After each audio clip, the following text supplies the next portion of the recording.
you have absolutely no control over their content. Uh-huh. Whatever you pitch, they take it and they turned it into a story.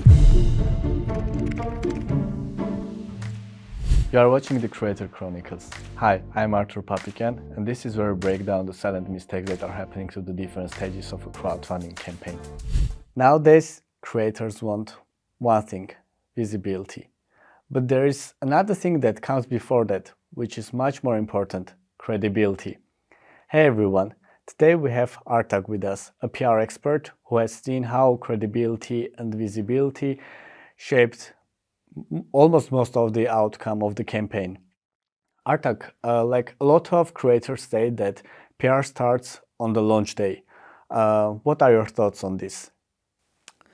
This is a very interesting question to answer, especially from the lens of PR, because as you mentioned, a lot of founders and creators usually approach us saying that we want a coverage from the get-go, and that's a really difficult task to accomplish. And we are embarking in this difficult journey of explaining to them why is it not possible. And I think the most obvious reason is the time limitations and the load under which the journalists are performing, especially nowadays. This topic is very vivid, because I think most of the people know that nowadays with AI takeover, a lot of media companies laying off their staff by hundreds, and the ones remaining work under a very heavy load, and they basically cannot physically manage to publish that many stories per day that they used to before. So now we are trying to approach them with humility, and we're trying to space out the pitches that we're sending to them, which results in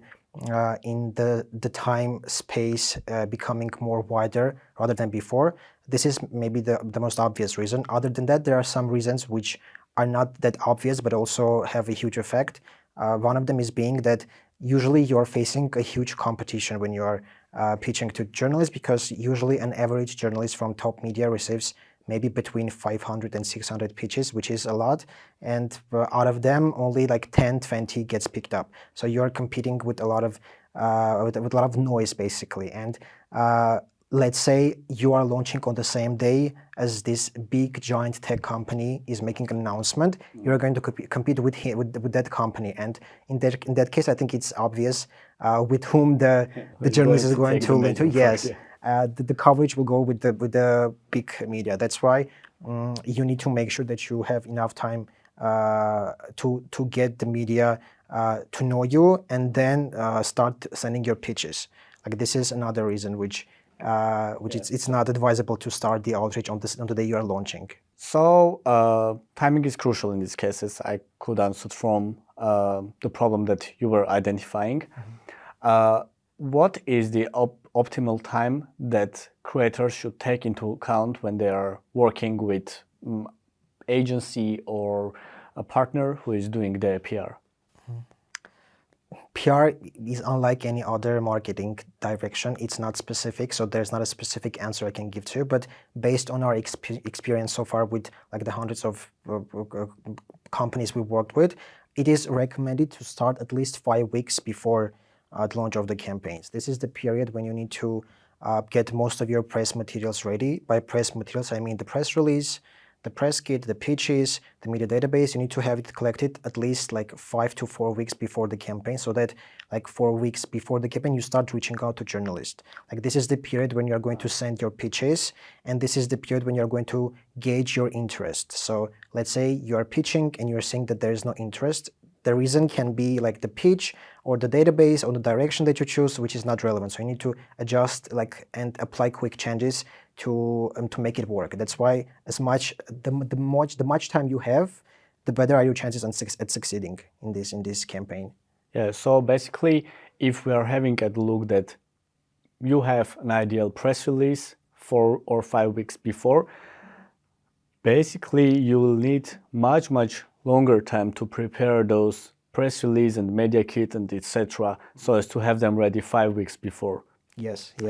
Ah, okay, that's crazy. Yes, it is. Yeah, but does it matter which industry are you going to do the PR in? For example, if you are doing for tech, if you are doing for, I don't know, beauty category, does it really matter?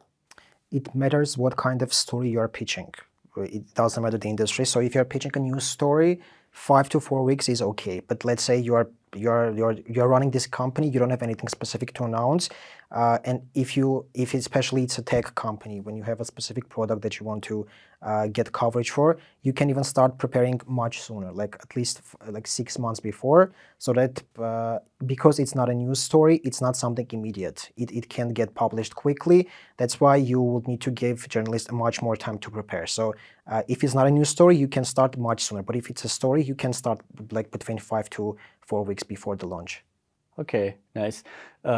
So if we are taking timing as one of the resources, the other one that usually people are taking into account is the budget. What is the approximate budget that an average creator should have to start their PR and have success? You don't have any budget to start doing PR because what we're doing earned PR, and the word itself, I think it's quite self-explanatory. You are earning the coverage, you're not paying for it. So I think you can start without any money. You just need to have the good story. You need to frame it appropriately for the media, and also you need to find a couple of journalists who are relevant to your story to pitch them, and that's basically it. So if we are doing the outreach to 100 media outlets, and they all have some kind of competition between, right? What are the chances that you can get coverages in most of them? The chances are high if your pitch is good and if your journalists are relevant, because again, that's not the strategy. If you want to focus on like 2 to 3 media outlets, you can do that and you can pitch them an exclusive story. But if it's something that many journalists can write about, there is no limits on them, and it's not, they're not competing in this way. Like if they covered, I won't cover it. That only applies if you're outreaching to the topest journalists, like Wall Street Journal or TechCrunch. They have some competition going on, and they don't usually prefer the same story being pitched to hundreds of other journalists. But if it's like not something so important that you only wanted to get covered on Wall Street Journal, you can easily pitch it to everybody else. They will be much happy to take the notice and publish the story if it's relevant to them. Can we say that if you are having coverages in the bigger media outlets, your success is higher than if you have, for example, 100 times more coverages, but in mid or lower tier medias? You can't say that definitely, because of course it is much more coveted to have a coverage in top media, but it depends on the kind of outcome you want. If you want just a regular mention on top media so that you can use it for some other reasons, like to show it for investors, of course that's much preferable to have a mention on the top media. But if you want, let's say, conversions, of course it will be much more better for you to reach out to niche media, because niche media have a niche audience, and the chances that they will buy something that the media is promoting are higher, rather than if you pitch it to a regular outlet which has many readers and which doesn't specify them in specific directions. The chances that you will sell anything or you will get any monetary benefits is lower. So it depends on your goal with your outreach. If it's to get credibility, definitely top media. But if it's like other benefits like monetary conversions, of course you can opt in for the niche outreach. A lot of creators take PR not as a conversion channel, but also to go further after crowdfunding to build brand, which is of course great because it's a primary channel for building trust and credibility. In this case, does the strategy differ if your primary goal is to raise credibility and build trust rather than make conversions? I won't say it's much different, because the main target of PR is usually getting coverage and get credibility. The monetary is the second benefit, which usually comes and you can't predict, because we have cases when we pitched the top outlet and we got our client covered there, but we didn't get any conversions.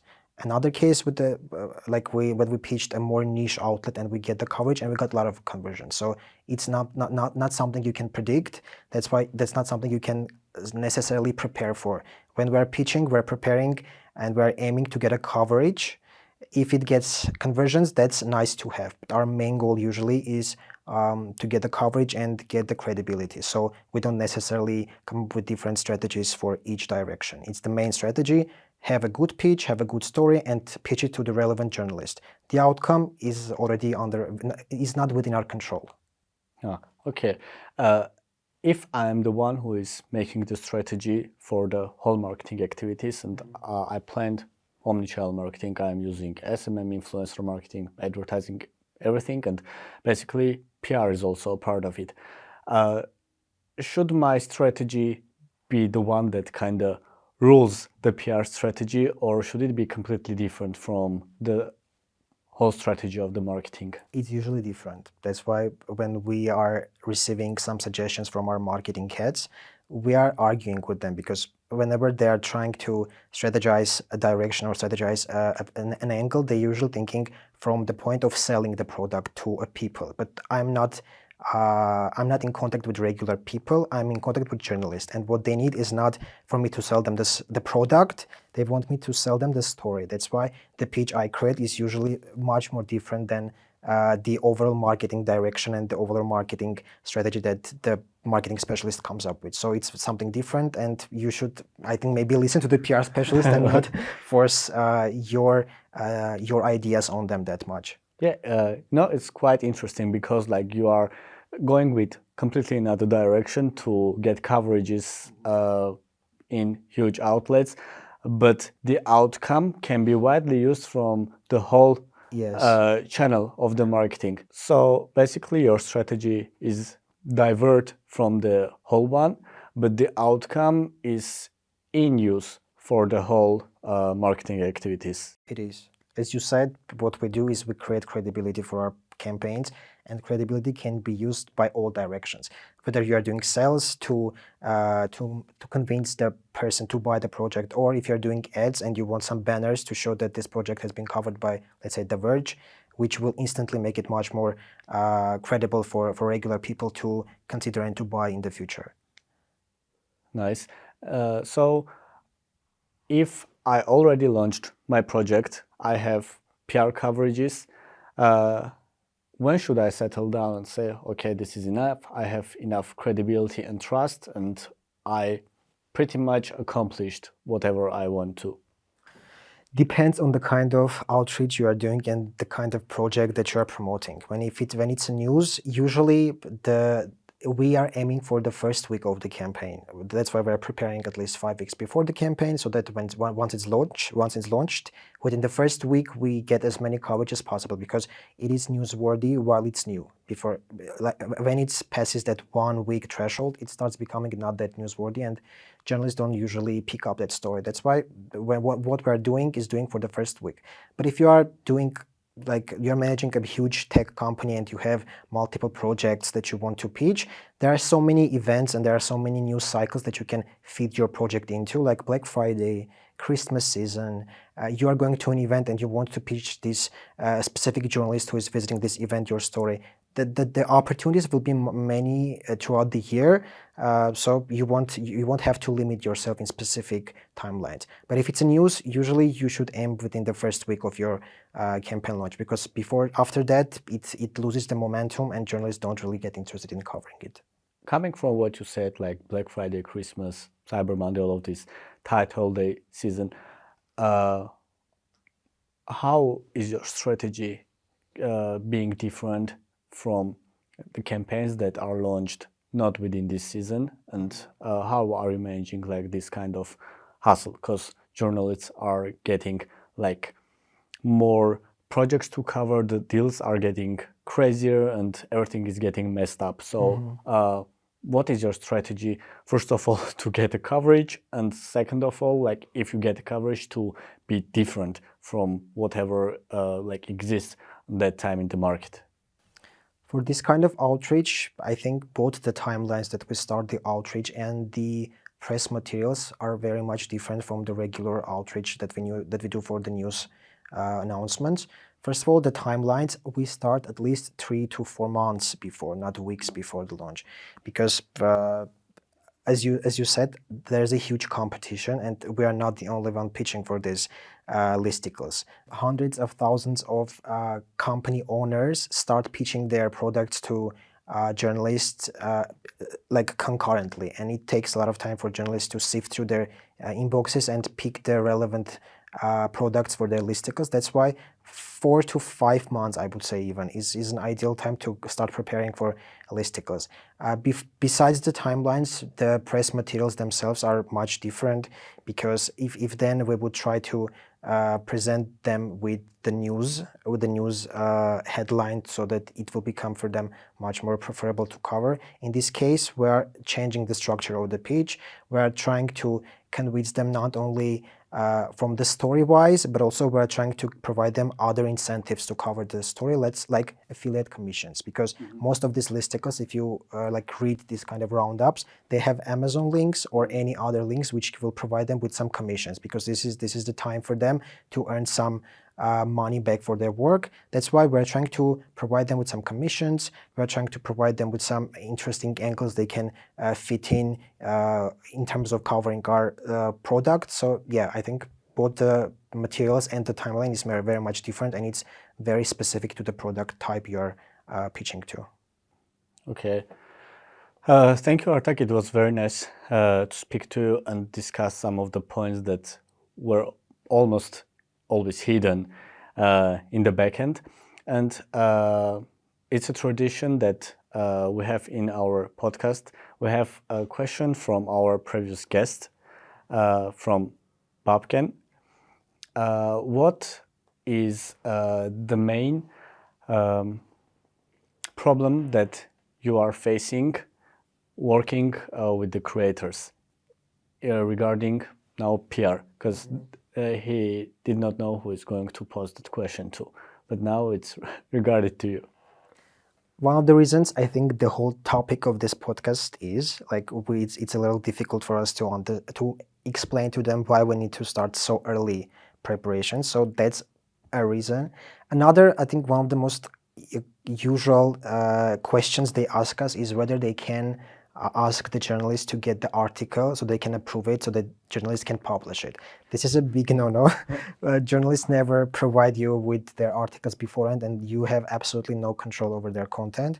Whatever you pitch, they take it and they turned it into a story. After that, you have absolutely no control over it. You just need to be satisfied with whatever you get, whether it's good or bad. That's crazy. So if I'm getting something that I do not like, I cannot ask them to unpublish it? You can't. If it doesn't have any objective issues, like some misrepresentation of some facts or statistics, you can change that. But other than that, you cannot influence the story angle or anything besides the specific facts.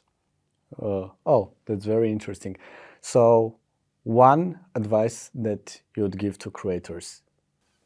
In terms of PR, so I think it will be, you should be a little more empathetic with journalists, and you need to remember that they don't owe you anything.